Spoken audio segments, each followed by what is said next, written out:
तो चलिए हम कनेक्टेड ग्राफ को पढ़ना स्टार्ट करते हैं। कनेक्टेड ग्राफ क्या होता है कि जब कभी भी दो वर्टिसेस के बीच में, एनी टू वर्टिसेस के बीच में एक रास्ता एग्जिस्ट करता हो। Hmm if there exist at least one single path which joins them, एक ना एक रास्ता तो हो। ऐसा नहीं होना चाहिए कि एक वर्टिसेस आपका कहीं और है और एक वर्टिसेस के बीच में कोई रास्ता ही नहीं है। जैसे ये मैंने वर्टिसेस बनाया आपके यहाँ पर, और यहाँ एक वर्टिसेस है, मतलब यहाँ पे कोई रास्ता है ही नहीं। ऐसा नहीं होना चाहिए। ठीक है। If for each pair of vertices की बात करें, हर एक पेयर के लिए, यहाँ पर इस पेयर के लिए यहाँ पर हमारे पास कोई रास्ता नहीं है, तो इसको हम कनेक्टेड ग्राफ नहीं कह सकते। और अगर आ कनेक्टेड ग्राफ में डिमांड है मिनिमम नंबर ऑफ एजेस, और कनेक्टेड ग्राफ के अंदर मिनिमम नंबर ऑफ एजेस होने चाहिए, और vertices which are required to be removed. ऐसा नहीं है कि कोई एक्स्ट्रा वर्टिसेस हो, वो भी हम, जिसके बगैर भी हमारा ग्राफ कनेक्टेड ग्राफ हो सकता था, फिर भी हम उसको लगाए हुए हैं।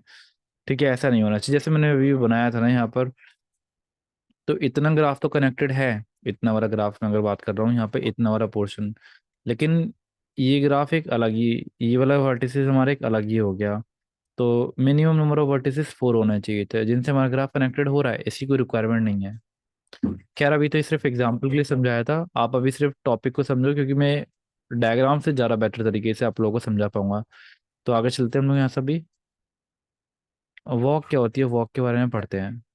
हम्म जैसे आप वॉक का मतलब रियल लाइफ में समझना, बिल्कुल वॉक का मतलब वैसे ही है। अगर हमने यहाँ पर कोई दो, यहाँ पर हमने क्या बना रखे, 4 वर्टिसेस बना रखे हैं। मान लो कि मैंने 1 2 3 और 4, ये 4 वर्टिसेस बना रखे हैं। अब इनके बीच में जो रास्ता मैं वर्टिसेस के थ्रू ले रहा हूँ और जो एजेस आ रहे हैं, उनको बोलते हैं हम लोग वॉक।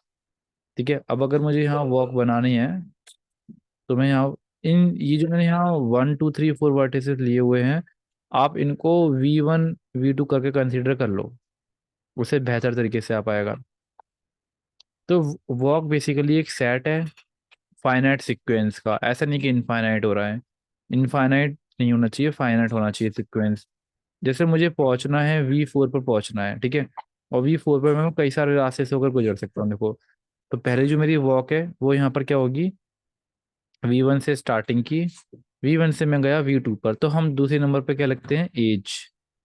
पहला लिखा मैंने वर्टिसेस, देन एज। ठीक है, V1 E1। दूसरा, V2 से मैं आया V3 पर, तो मैं V2 पर आ गया था, और मैं V2 से मैं जाने वाला हूँ V3 पर। ठीक है। और V3 से हम लोग पहुंचते हैं V4 पर, तो V3 पे मैं पहुंच गया था, V3 V4 ये। तो ये मेरी एज है E2, और ये मेरी एज है E3। ये मेरा वर्टेक्स है, ये है।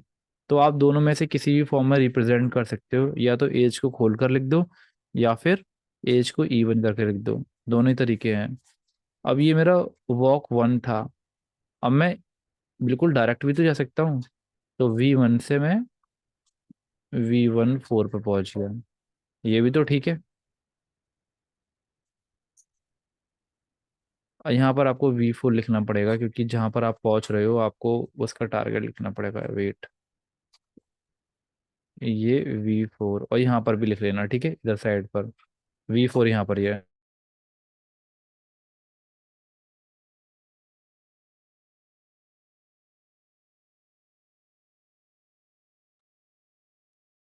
आगे चलते हैं।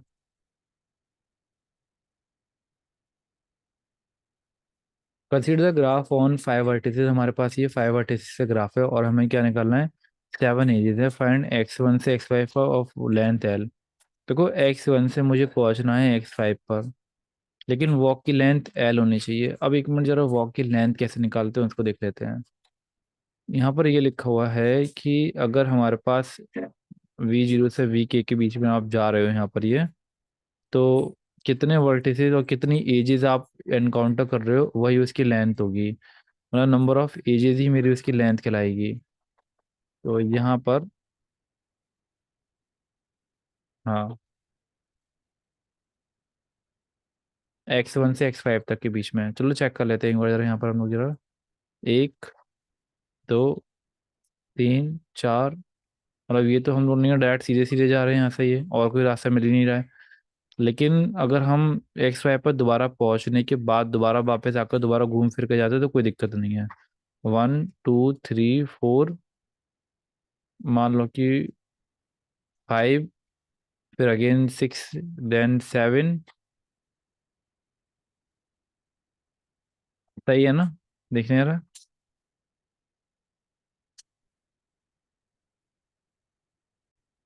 लेकिन अभी भी ना हमारी 7 ही बन रही हैं, कोई और रास्ता ढूंढना पड़ेगा। कि कुल मिला के हमें घूम फिर के इस तरीके से जाना चाहिए कि 8 बन जाए हमारे पास वो। चलो कैलकुलेट करते हैं। तो एक, मतलब यहाँ 1 2 3, और उधर ना जाकर मैं नीचे आया था। 1 2 3 4 5, फिर 6 7, फिर 8। ठीक है, ऐसे कर सकते हैं हम लोग यहाँ पर। ये देखो कैसे करके।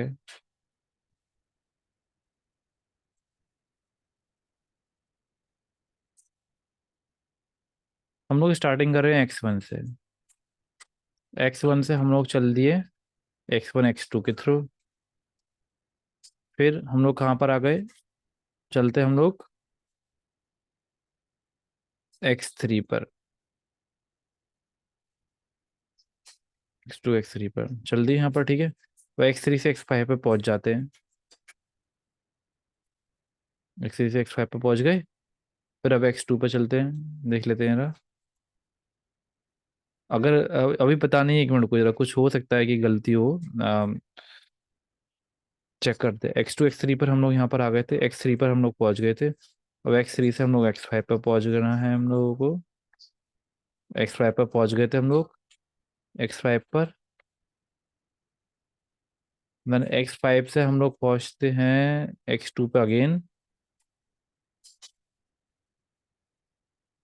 x2 पे पहुंचने के बाद फिर x4 पे पहुंचते हैं हम लोग। और x4 पर हम लोग पहुंचने के बाद फिर से हम लोग x5 पर। 1 2 3 4 5 6, नहीं अभी भी नहीं बन रहा।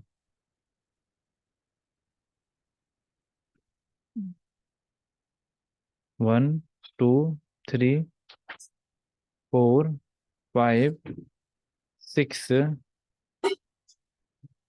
7 एंड देन 8।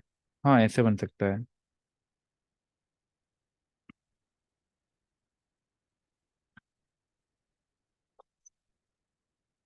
x1 x2।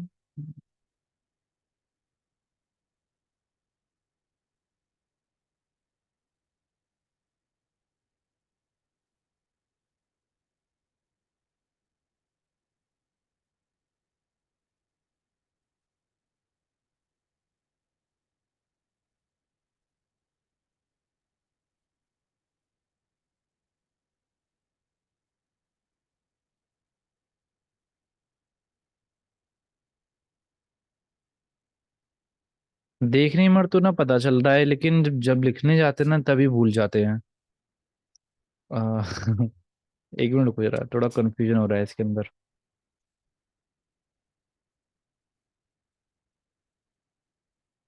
1 1 2 3 4। 4 पर हम यहाँ पहुंच चुके हैं। फिर मैं यहाँ दोबारा 3 पर आया। 5 6 7, नहीं ये नहीं बनेगा। या फिर 1 2 देन 3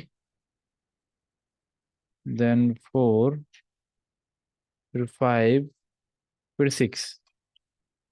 कम कैसे बैटरी, कभी कभी 8 बैटरी है।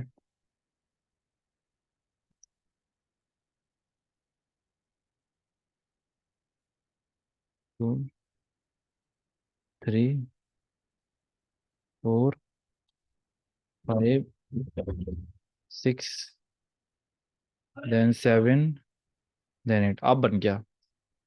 चलो यहाँ से स्टार्ट करते हैं हम। मैं x1 से x2 पर, फिर x2 से हम लोग x3 पर आए। फिर x3 से हम लोग पहुंच रहे हैं x4 पर। x4 पर, ठीक है। 3 है ना, ये 3, फिर x4 से हम लोग पहुंचेंगे x2 पर। एक मिनट।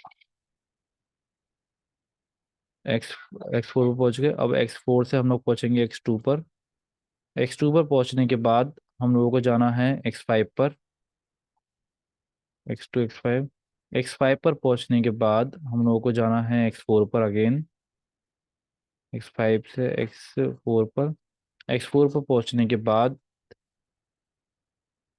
फिर हम लोगों को पहुंचना है x3 पर। x4 से x3 पर, x4 से x3 पे पहुंचने के बाद फिर हम लोगों को जाना है x5 पर। और यहाँ पे x5 लगा दिया एंड में कोने में। अब काउंट कर लेता हूँ। 1, 2, 3, 4, 5, 6, 7 और 8। अब ठीक है। अब ये जो लेंथ 4 का है, अब ये आप लोग ट्राई करो, लेंथ 4 का तो इजीली निकाल लोगे ना। मतलब 5 बार में पहुंच जाना, तो 1, 2, 1, 2, 3 और 4 डायरेक्ट है। 1, 2, 3, 4, ये वाला इसे कर लोगे ना। ठीक है, मिलते हैं नेक्स्ट वीडियो में अब।